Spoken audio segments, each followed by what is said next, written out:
Assalamualaikum warahmatullahi wabarakatuh. Alhamdulillahi wa kafa. Wassalatu wassalamu ala nabiyyinal mustafa Sayyidina wa maulana Muhammad wa ala alihi wa sahbihi ahli sidqi wa tuqa wal wafa. Subhanaka la ilma lana illa ma 'allamtana innaka antal alimul hakim. La haula wa la quwwata illa billahil aliyyil azim. Shadaqallahul azim. Amma ba'da. Baik pemirsa TVRI Sumatera Utara dimanapun Anda berada yang dirahmati Allah Subhanahu wa Ta'ala, bagaimana kabar Anda semuanya? Alhamdulillah, kami berdoa semoga pemirsa serta keluarga senantiasa dalam keadaan sehat walafiat dan dalam lindungan Allah Subhanahu wa Ta'ala. Amin ya rabbal alamin. Alhamdulillah, pada kesempatan kali ini kita kembali bertemu tentunya dalam program kesayangan kita, Indahnya Ramadan di TVRI Sumatera Utara. Seperti biasanya, kita akan mengangkat tema-tema yang sangat penting, yang aktual terkait dengan bulan suci Ramadan. Dan pada kesempatan kali ini kita akan membahas yaitu zakat menuju kemajuan umat. Kita ketahui bahwa di bulan Ramadan adalah bulan yang dianjurkan bagi kita untuk bersedekah, dan zakat merupakan salah satu sedekah wajib. Dan zakat ini juga banyak dikeluarkan oleh umat Islam di bulan Ramadan, khususnya karena ingin mengambil fadilah dan juga ada keterkaitannya dengan bulan Ramadan. Untuk itu tema yang sangat penting ini kita sangat baik untuk benar-benar tekun mendengarkannya, supaya bagaimana zakat ini benar-benar bernilai di sisi Allah Subhanahu wa Ta'ala sesuai dengan kehendak Allah Subhanahu wa Ta'ala. Dan juga bagi para orang-orang yang berkepentingan dalam zakat ini, baik pengelola dan penerima serta yang mengeluarkan zakat, juga akan mendapatkan manfaat dari acara kita pada hari ini, yang akan disampaikan oleh narasumber yang telah hadir di studio bersama kita, yaitu Al-Ustadz Al-Mukarram Profesor Dr. Haji Akhir Zain MAG. Beliau merupakan guru besar di Universitas Islam Negeri Sumatera Utara dalam bidang fikih kontemporer, dan beliau juga pernah menjabat sebagai Ketua Unit Pengumpul Zakat UIN Sumatera Utara periode 2016-2023. Mari kita sapa bersama-sama. Assalamualaikum Ustaz. Waalaikumsalam warahmatullahi Masya wabarakatuh. Allah. Bagaimana kabarnya Ustaz? Alhamdulillah sehat. Masya Allah. Keluarga sehat semuanya Ustaz? Sehat semua, alhamdulillah. Masya Allah. Bagaimana aktivitas Ramadan beberapa hari ini Ustaz? Lancar Ustaz? Alhamdulillah, aktivitas kita lancar, dan stamina kita juga masih oke. Masya Allah. Memang betul-betul Ramadan itu indah gitu. Masya Allah. Sesuai dengan tema kita Ustaz ya, Sesuai dengan indahnya tema Ramadan kita. Ustaz ya. Iya. Masya Allah. Mudah-mudahan pemirsa setia di rumah juga merasakan bagaimana keindahan Ramadan yang luar biasa, dan insya Allah akan menambah indah lagi dengan mendengarkan lantunan ayat suci Al-Quranul Karim yang akan dibacakan oleh Qari Amar Akbar SPDI, yang akan membacakan Al-Quran surah Al-Baqarah ayat 43 sampai 46. Kepada Qari, fal yatafaddal ma'jura.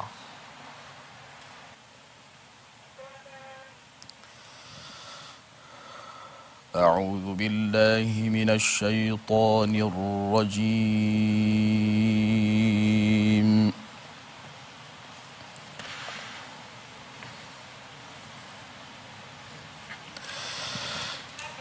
بسم الله الرحمن الرحيم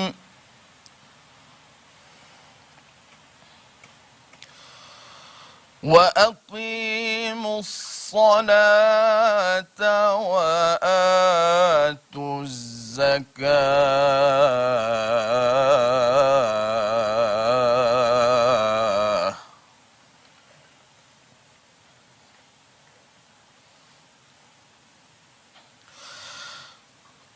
وأقيموا الصلاة وآتوا الزكاة واركعوا مع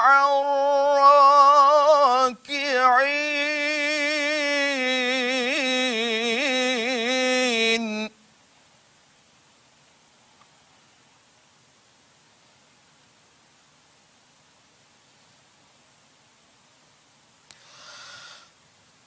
أتأمرون الناس بالبر وتنسون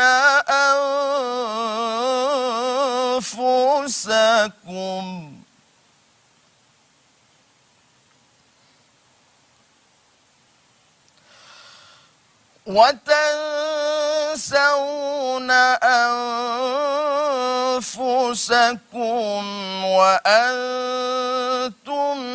تتلون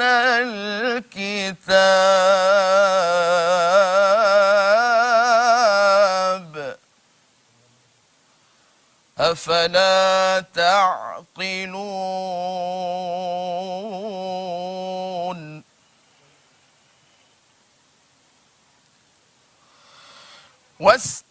واستعينوا بالصبر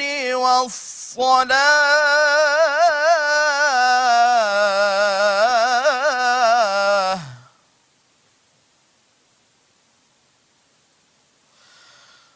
وإنها لكبيرة إلا على الخاشعين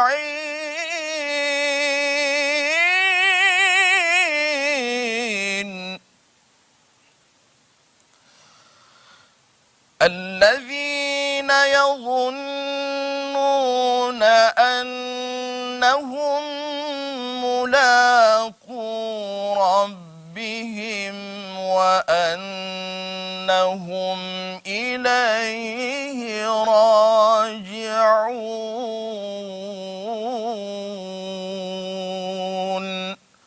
صدق الله العظيم.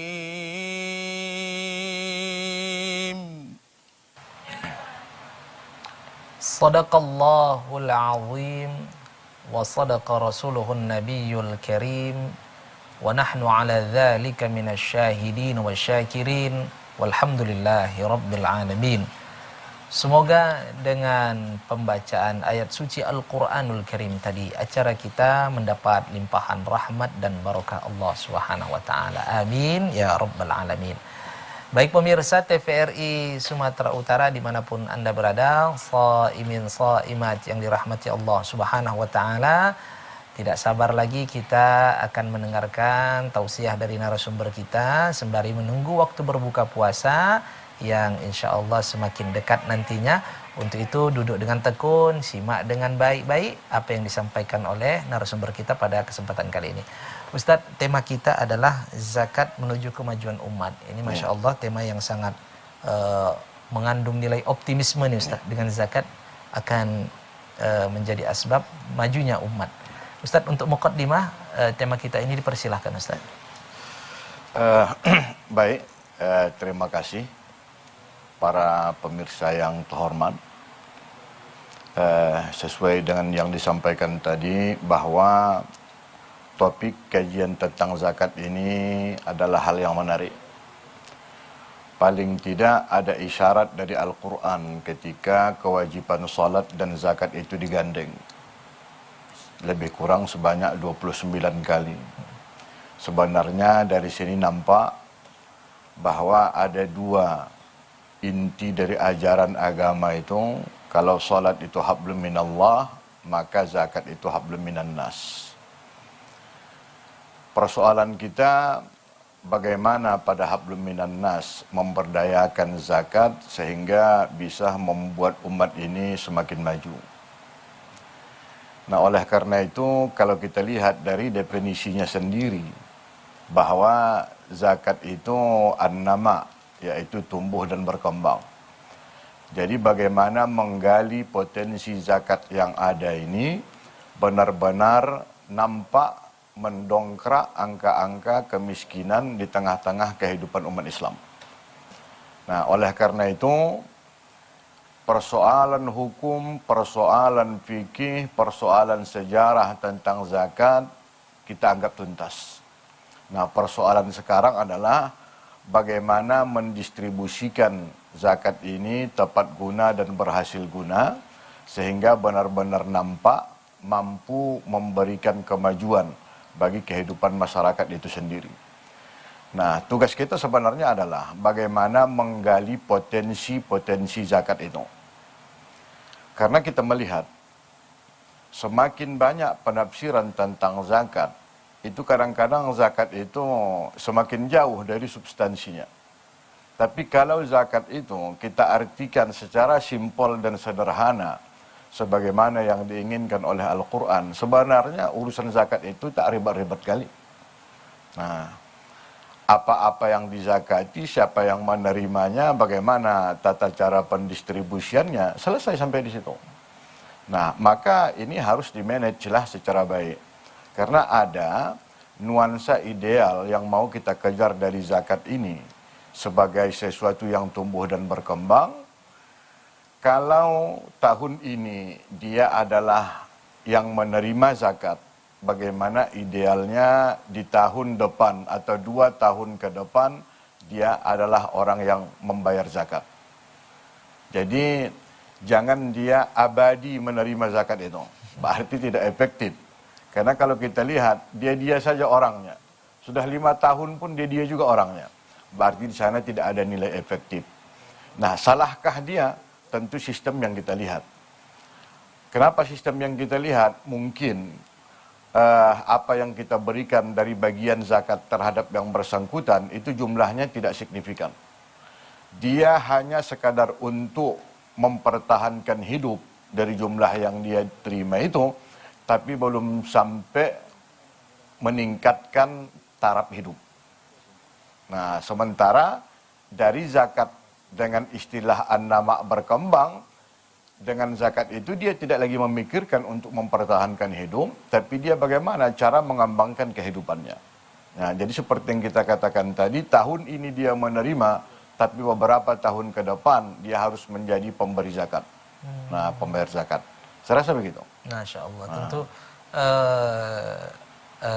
zakat ini secara bahasa arti an-nama ini Ustaz, dia bertumbuh, berkembang sehingga dengan zakat ini diharapkan akan menghasilkan orang-orang yang semakin meningkat kehidupannya Ustaz ya. Kalau tadi Ustaz sampaikan penerima zakat tuh dia saya 5 tahun tuh Ustaz ya, bahkan berganti lagi Ustaz, anak cucu kemudian tidak tetap menerima zakat. Tentu Ustadz ini menarik sekali terkait dengan zakat. Kita artinya kita lebih fokus kepada sistem pengelolaan zakat ini Ustadz kan. Nah Ustadz, ini kan umat Islam ini gemar ini mengeluarkan zakat mal di waktu yang mulia ini.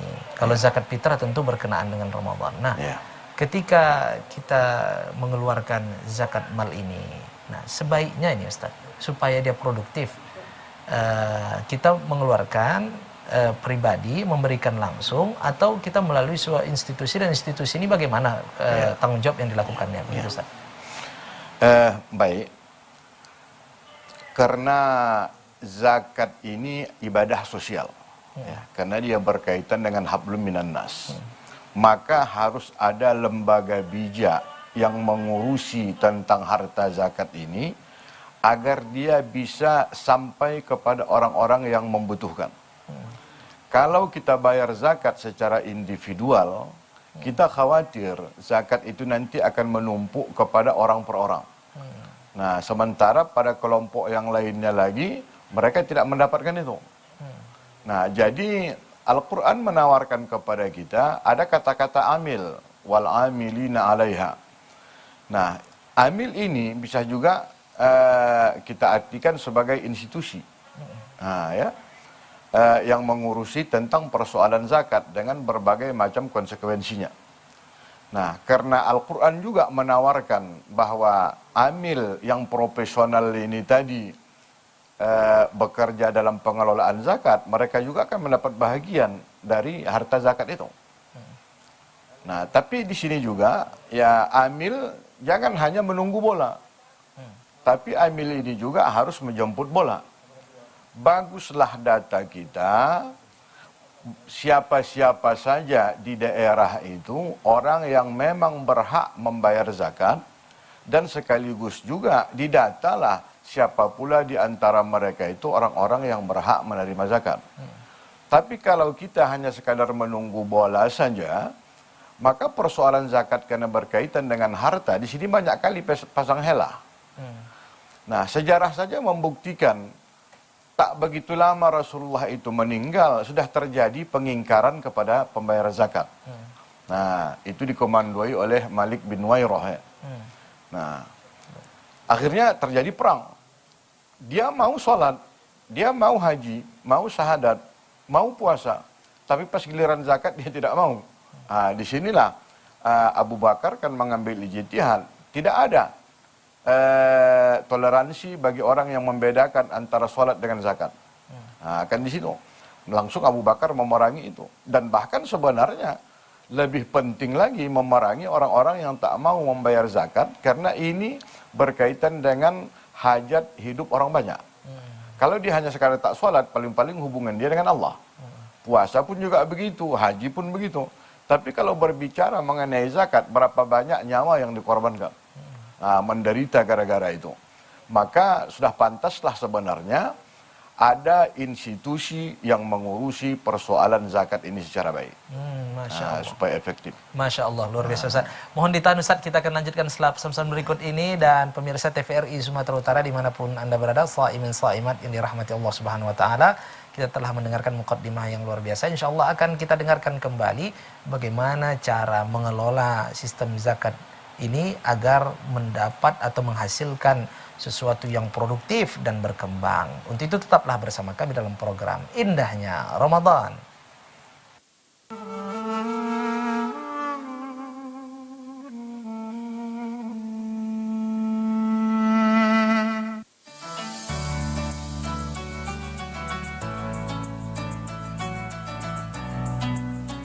Assalamualaikum warahmatullahi wabarakatuh. Saya Dr. Saleh Partaunan Daulay, MAG, MHUM, MA, Ketua Komisi 7 DPR RI.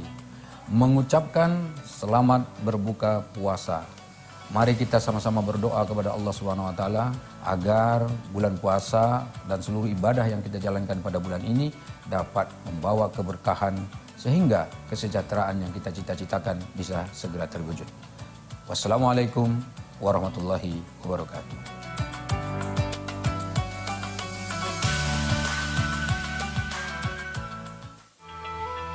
Semenjak semua sibuk dengan gadget, canda tarik si tuek, sorak rangku alu, gembira enggrang bambu, momen indah itu hilang. Hei, sirup kurnia nih! Tapi yang takkan pernah hilang, nikmat es sirup kurnia. Mengembalikan rasa rindu, kegembiraan, kebersamaan, dan kehangatan. Kapanpun, dimanapun, nikmatnya selalu ada. Sirup kurnia untuk Indonesia. Assalamualaikum warahmatullahi wabarakatuh. Marhaban ya Ramadan. Saya Bupati Deli Serdang, Dr. Haji Asriuddin Tambunan, dan saya Wakil Bupati Kabupaten Deli Serdang, Lomlom Suwondo SS, beserta jajaran pemerintah Kabupaten Deli Serdang mengucapkan selamat menjalankan ibadah puasa Ramadan 1446 Hijriah. Wassalamualaikum warahmatullahi wabarakatuh.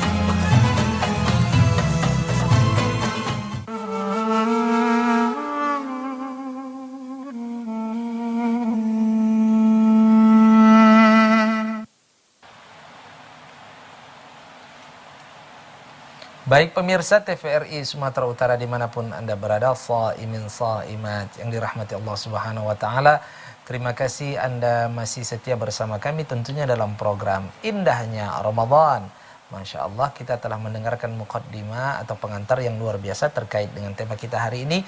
Dan kita akan melanjutkan mendengarkan tausiah dari narasumber kita terkait bagaimana sistem, tadi sempat disinggung terkait merekrut atau mengambil, dan bagaimana sistem pendistribusian yang baik agar benar-benar produktif dan betul-betul efektif. Baik, kita akan mendengarkan lebih lanjut.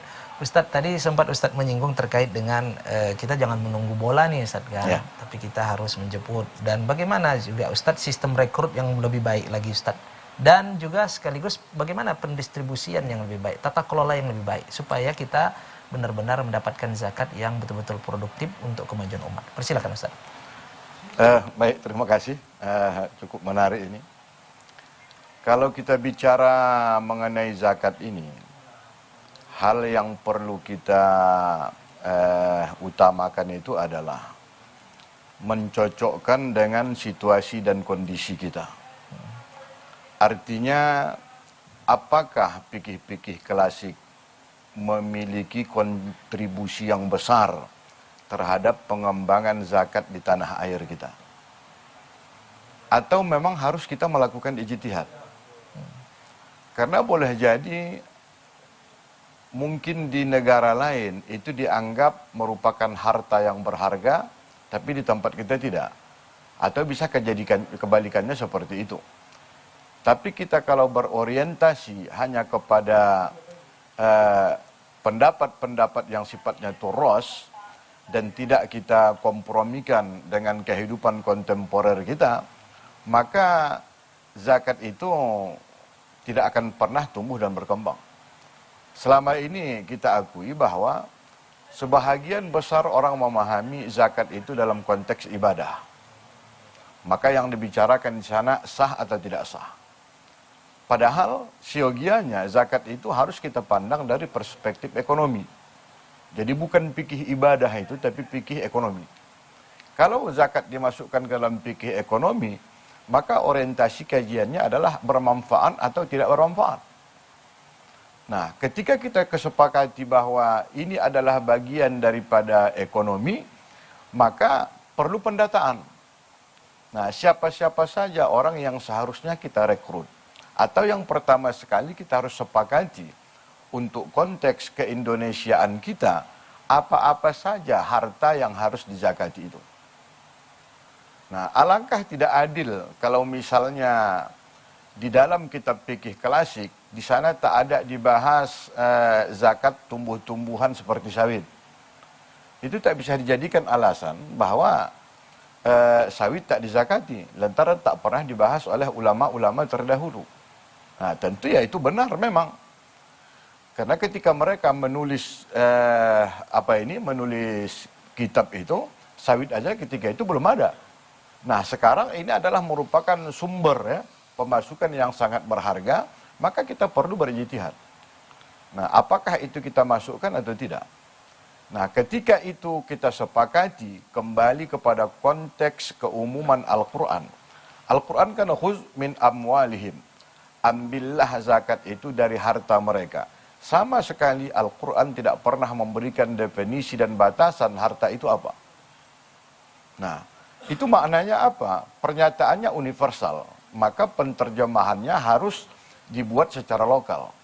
Bahwa amwal itu dikembalikan kepada budaya masing-masing. Kalau orang Indonesia, amwal itu apa-apa saja.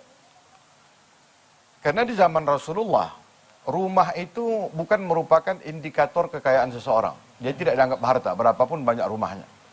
Karena rumah di zaman Rasulullah itu cuma berpindah-pindah. Nah, untuk zaman kita sekarang, rumah itu adalah merupakan harta yang berharga. Nah, ketika itu dimasukkan ke dalam harta, masuk tidak dia ke dalam kategori yang diwajibi zakat? Nah, di sini kita perlu berijtihad.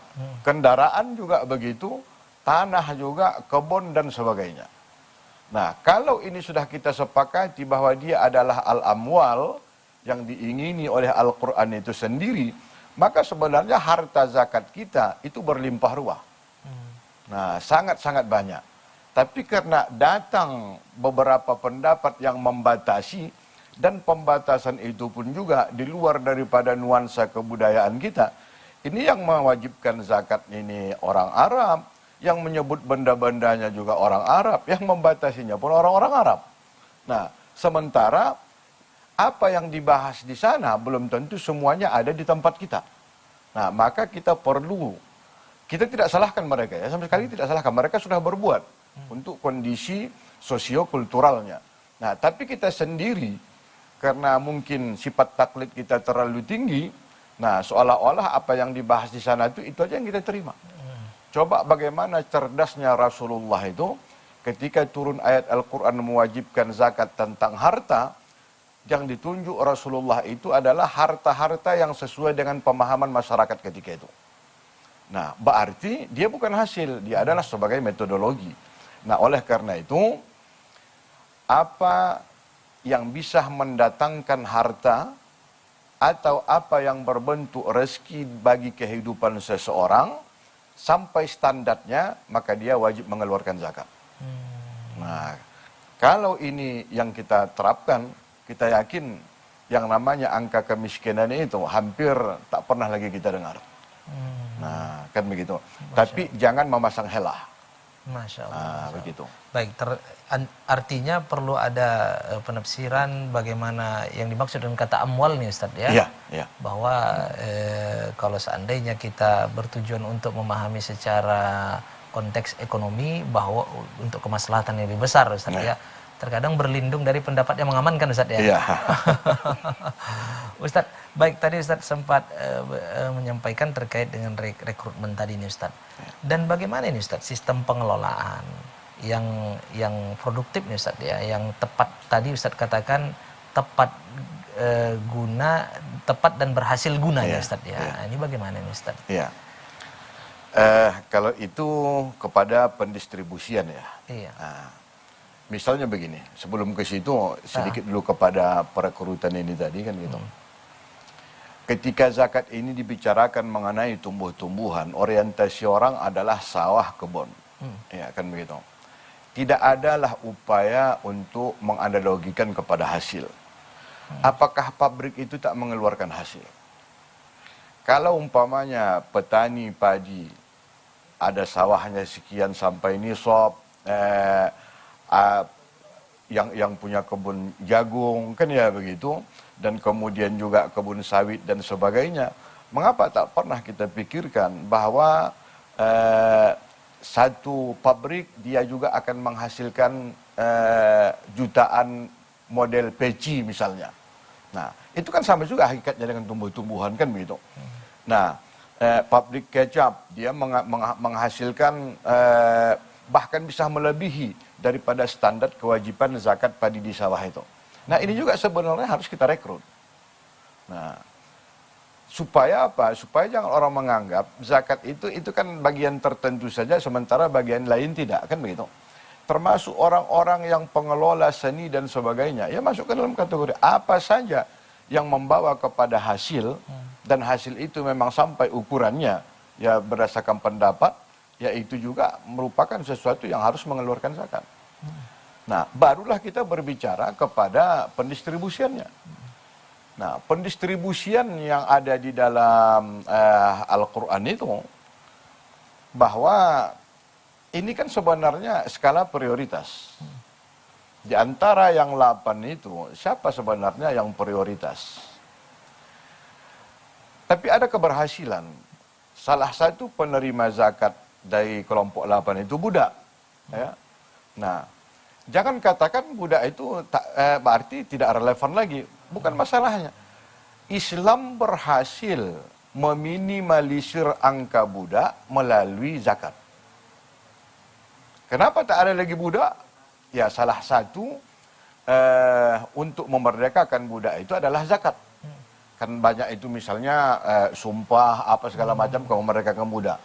Jadi karena Islam anti kepada perbudakan ini, maka dengan denda melakukan kesalahan, dan sekaligus juga di dalam bagian zakat ada dimasukkan di situ ar-riqab.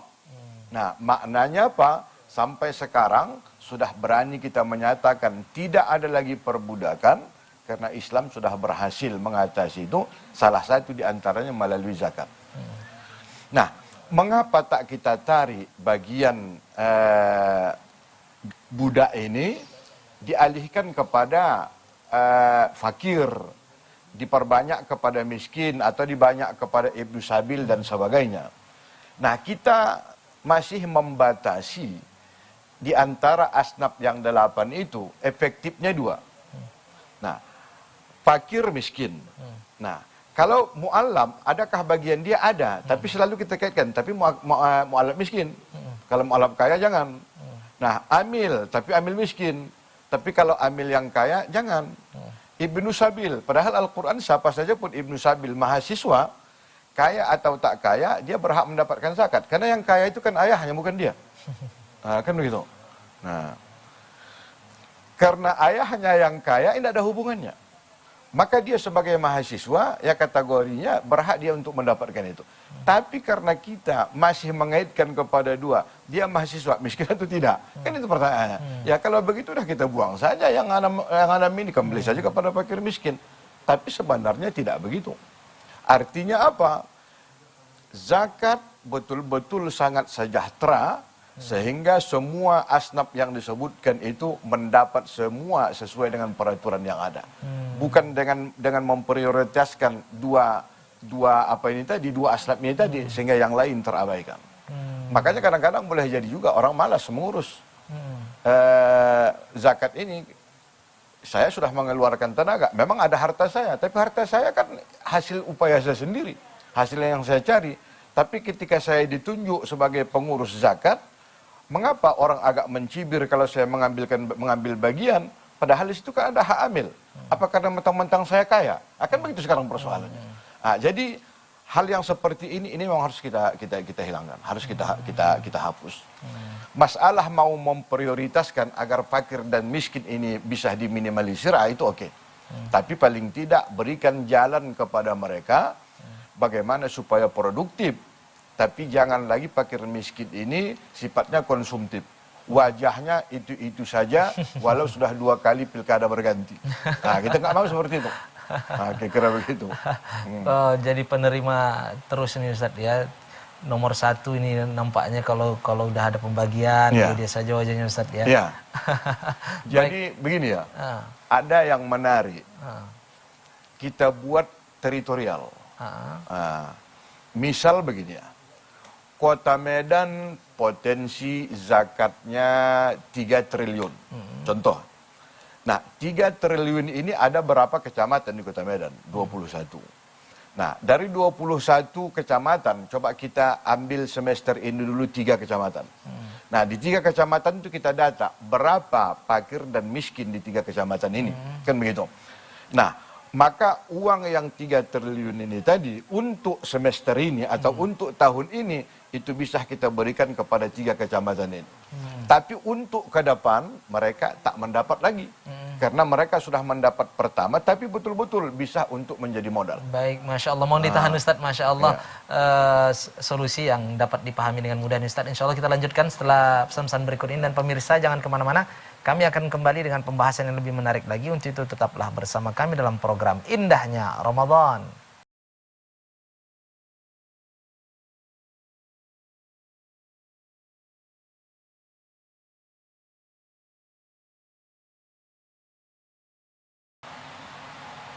Baik pemirsa TVRI Sumatera Utara dimanapun Anda berada, saimin saimat yang dirahmati Allah Subhanahu wa Ta'ala, terima kasih Anda masih setia bersama kami tentunya dalam program Indahnya Ramadan.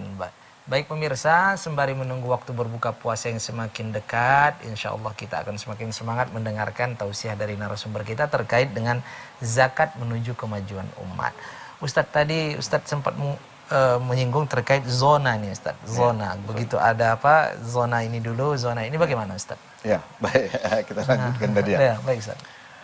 Karena kalau kita buat program bagi rata semua, ini yang tidak efektif.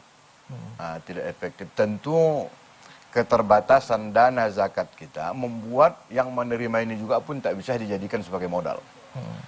Nah, tapi kan selain zakat kan ada yang lain, infak, ya kan begitu, ada namanya wakaf dan seterusnya. Nah, karena kita zakat itu harus tumbuh dan berkembang, maka misalnya pada pada tahun ini 3 kecamatan inilah yang kita berikan dan kita kelola supaya mereka betul-betul maju. Nah, udah selesai, maka berikutnya akan masuk kita kepada 5 kecamatan lagi misalnya. Maka ini akan terukur bahwa zakat dalam tempo 5 tahun atau kita banyak dalam tempo 8 tahun untuk Kota Medan, itu bisa kita selesaikan. Melalui apa? Melalui adanya zonasi tadi.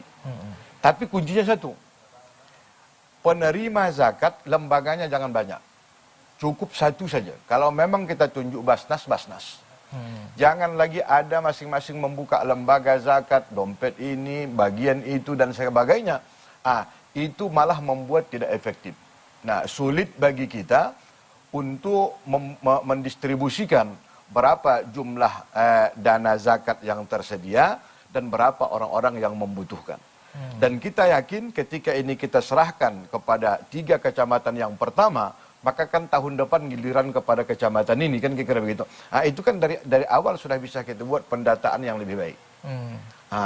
Jadi bisa terukur. Kapan angka kemiskinan ini bisa kita minimalisir? Kita tidak menyatakan menghabiskannya. Meminimalisir dengan cara zonasi tadi itu bisa terjawab. Kita ambil contoh untuk Kota Medan dengan zakat yang efektif pakai zonasi itu, berapa tahun angka-angka kemiskinan bisa kita minimalisir. Baik Ustadz, terkait dengan zonasi ini kan menarik nih Ustadz. Tadi saya sampaikan mungkin ada berapa 3 wilayah nih Ustadz, kan? 3 wilayah atau sekian wilayah. Nah, jikalau yang 3 wilayah ini kita prioritaskan Ustaz, ternyata yang fakir miskin, yang wilayah yang menunggu ini Ustaz, ternyata mungkin terkena mereka penyakit segala macam, akhirnya mereka meninggal dunia sehingga mereka tidak mendapatkan zakat yang belum diberikan kepada mereka. Bagaimana ini Ustaz? Baik. Inilah bedanya zakat dengan infak. Kalau zakat itu dia kan terikat kepada waktu, terikat kepada jumlah. Tapi kalau infak ini kan sifatnya kan insidentil. Nah, kalau ada yang kelaparan atau ada kena musibah kebakaran tiba-tiba, sebenarnya ini urusan infak. Karena infak itu insidentil. Nah, jadi kalau zakat ini begitu kita sudah serahkan kepada yang bersangkutan, habislah tanggung jawab kita pada saat itu. Ada kejadian yang lain misalnya, ini tidak lagi bagian daripada zakat. Saya pun tak tahu juga apakah ada asnaf mendapatkan zakat dari kebakaran, kita kan tak tahu juga. Tapi kan banyak lagi aspek-aspek yang lain sebenarnya di luar daripada zakat. Jadikanlah musibah banjir dan musibah kebakaran itu kerja tupoksinya infak. Atau tupoksinya wakaf. Atau tupoksinya hibah. Jangan pula semua bencana ini ditanggulangi oleh zakat. Nah, zakat sudah mengentaskan yang 8 ini tadi. Kan kira begitu. Jadi barulah nampak dia berhasil bahwa zakat mendongkrak angka kefakiran dan kemiskinan itu dengan teori zonasi ini tadi. Nah, dia nampak tumbuh dan berkembang. Kan kata Al-Quran begini, inna salataka sakanul lahum. Sholli alaihim inna salataka sakanul lahum. Orang yang membayar zakat itu doakan. Karena dengan doamu itu bisa menenteramkan hati mereka. Psikologi muzaki ketika dia membayar zakat, dia nampak orang miskin itu perekonomiannya berkembang, dia pasti akan semangat lagi untuk mencari dan membayar zakat lebih banyak. Persoalannya selama ini, karena ditengoknya tadi itu juga orangnya, kan begitu. Dia ambil inisiatif sendiri bahwa dia membayar secara individual, tidak melalui institusi ini tadi. Al-Quran menyatakan seperti itu kan. Nah, sholli alaihim inna salataka sakanul lahum. Baik Ustaz. Ustaz, skala prioritas tadi kan terkait dengan zonasi. Kalau skala prioritas ini terkait dengan kemaslahatan ini Ustaz. Ini bagaimana Ustaz? Sebenarnya begini, itulah sebenarnya bentuk dari kemaslahatan. Nah, artinya ketika kita buat zonasi, kita kan ada tim survei. Nampaknya yang paling gawat ini kecamatan A, kecamatan ini. Kan tidak mesti harus daerah berdekatan. Nah, kan jumlahnya. Kemudian berikutnya, ini ada beberapa kecamatan, tapi jumlah fakir miskinnya tak begitu banyak. Kan bisa lagi ditambah menjadi 5 kecamatan. Berarti kan dapat terukur. Bisa saja 8 tahun kita buat angka maksimalnya, tapi sebenarnya dengan teori itu tadi, pada angka 5 tahun juga itu bisa terukur. Nah, coba bayangkan, ini zakatnya kan tak pernah habis. Nah, kalau belum juga umpamanya terdongkrak angka perekonomian, tapi pondasinya sudah kuat, kan masuk teori pembayar zakat berikutnya kan begitu. Nah, ini kan bertambah terus. Tapi ini tadi semuanya memang harus kita data siapa-siapa saja yang wajib membayar zakat itu tadi. Baik Ustadz, tadi Ustadz sempat menyinggung terkait masalah rekrutmen ini Ustadz, pengambilan. Ini kan di dalam Al-Quran khudz min amwalihim Ustadz, mengambil ini Ustadz. Ini kan kita lihat seperti institusi yang mengelola di bidang zakat ini kan seperti himbauan segala macam. Bagaimana Ustadz supaya efektif dalam pengumpulan zakat ini sehingga pendistribusiannya pun maksimal, pengumpulannya maksimal. Bagaimana peran pemerintah terkait dengan pengumpulan zakat ini Ustadz? Terima kasih, menarik ini pertanyaannya. Kita juga ya harus mengaculah kepada negara-negara Islam yang lainnya. Di sana itu kan ada satu badan namanya Wazaratul Auqaf. Nah, Menteri Wakaf. Tapi di situ masuklah zakat, masuklah infak dan sebagainya. Dia harus ada departemen yang mengurusinya. Tapi kita sayangkan, kita yang mayoritas beragama Islam di Republik ini, tapi tak ada departemen zakat kita. Departemen wakaf, yang ada cuma departemen agama. Kalau ini juga dibebankan kepada Kementerian Agama, banyak kali nanti kerjanya. Sayang kita.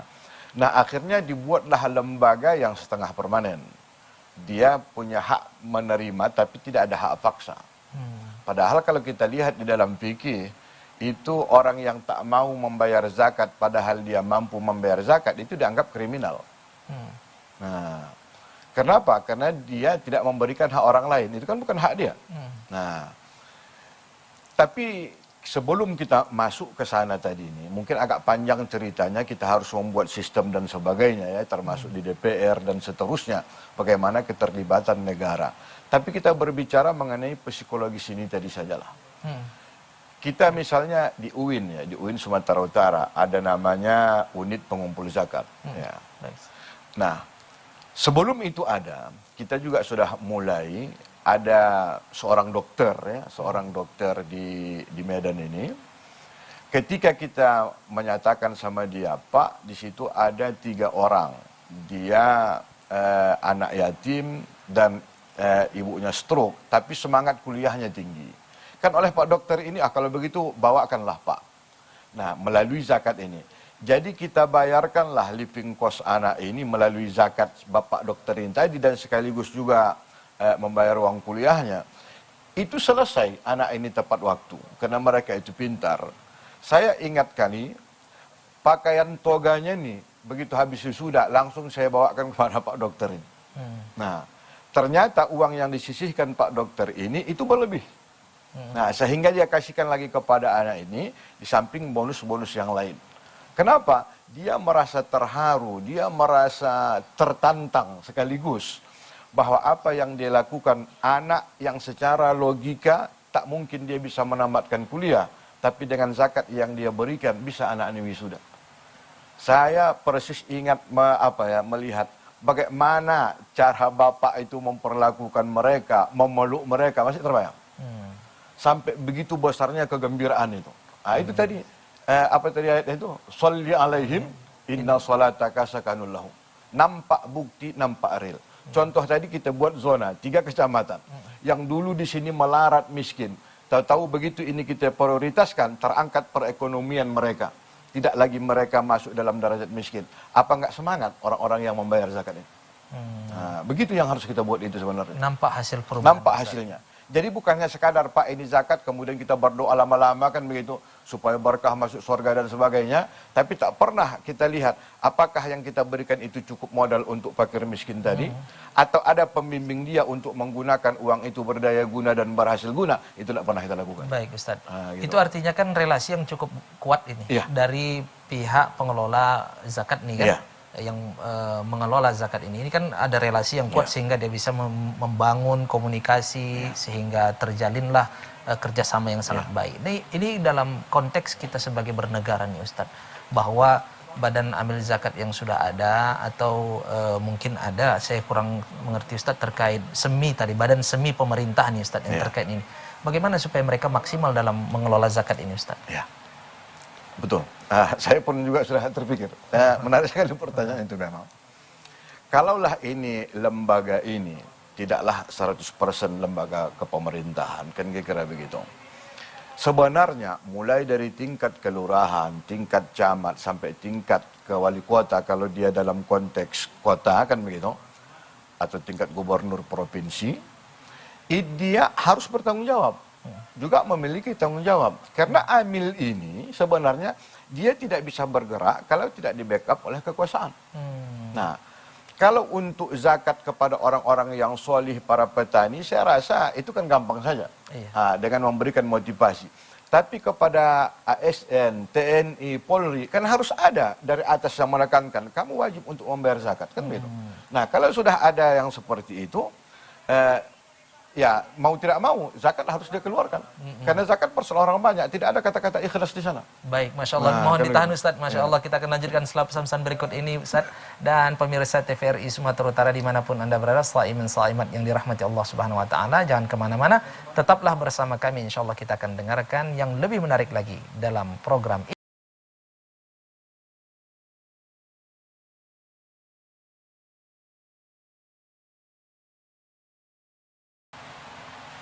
Baik pemirsa TVRI Sumatera Utara dimanapun Anda berada, shaimin shaimat yang dirahmati Allah Subhanahu Wa Taala. Terima kasih Anda masih setia bersama kami duduk di depan layar kaca televisi menanti program indahnya Ramadan, dan kita sampai sudah di segmen yang terakhir. Dan ini tidak terasa waktu kita sudah mendekat dengan waktu berbuka puasa. Insya Allah sebentar lagi kita akan berbuka puasa. Dan mendengarkan apa yang disampaikan narasumber tadi, semakin semangat ini menjalani ibadah puasa meskipun di injury time ini ya. Baik pemirsa, kita akan melanjutkan mendengarkan dari narasumber kita sekaligus kalimatul ikhtitam dari narasumber kita.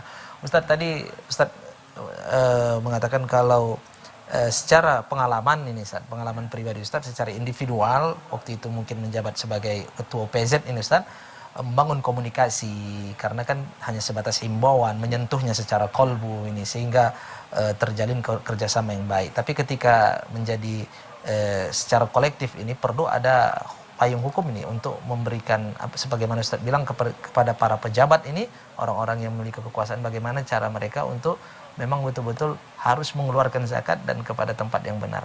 Ya. Bagaimana ini Ustaz? Ya, baik. Asas legalitas yang kita maksud itu tidak hanya sekadar memberikan izin operasional ya, terhadap Basnas itu berdiri, tapi sebenarnya yang kita inginkan sekaligus juga memberikan memberikan semacam pengarahan atau sifatnya juga tekanan ya kepada bawahan-bawahan dia yang memang sudah berhak untuk mengeluarkan zakat. Nah, itu sebetulnya yang kita inginkan. Artinya apa? Supaya pihak Basnas jangan mengelola sendiri, mencari sendiri, mendistribusikan sendiri. Karena personil di sana juga terbatas. Dan jumlah dana yang mau dibagikannya juga pun belum begitu banyak, belum begitu signifikan. Tapi kalau misalnya kita libatkan gubernur, nah berapa ASN yang di bawah gubernur? Nah berapa ASN yang di bawah wali kota? Kan begitu. Nah di sekolah-sekolah, mungkin ada guru yang kalau kita lihat gajinya sudah mencukupi nisab itu. Nah ini yang harus diapakan, ini yang harus diimbau ya, untuk membayar zakat itu sendiri. Lain lagi APBD kita, bukan APBD, BUMD kita yang sekian banyak. Sudah kemana disalurkan mereka zakatnya itu? Makanya kita harapkan zakat itu memang sebaiknya satu pintu, jangan ada dua pintu. Nah kemudian tadi kita sudah di UIN tadi. Mengapa kita bagian pendidikan? Karena salah satu yang paling efektif mendongkrak angka kemiskinan itu pendidikan. Nah, dan ini sifatnya akan continue. Nah, jadi itu. Nah, jadi begini, ini sebagai kesimpulan ya. Kesimpulan bagaimana menggugah hati orang lain supaya zakat ini prioritas. Kembali kita kepada Al-Quran, laula akhartani ila ajalin qarib fa asaddaqu wa aku minas solihin. Penyesalan semua manusia yang ada di alam akhirat sana itu bukan kasus salat, bukan kasus puasa, bukan kasus haji, tapi kasusnya adalah as-sadaqah, termasuk zakat di dalamnya. Masya Allah, terima kasih ini yang banyak. harus kita ungkapkan. Terima Masya kasih, Allah. saya rasa begitu. Masya Allah, terima kasih banyak Ustadz atas tausiahnya. Semoga dapat ini dihayati, diamalkan oleh para pemangku kepentingan khususnya dan para muzaki, orang-orang yang sudah diwajibkan untuk mengeluarkan zakat.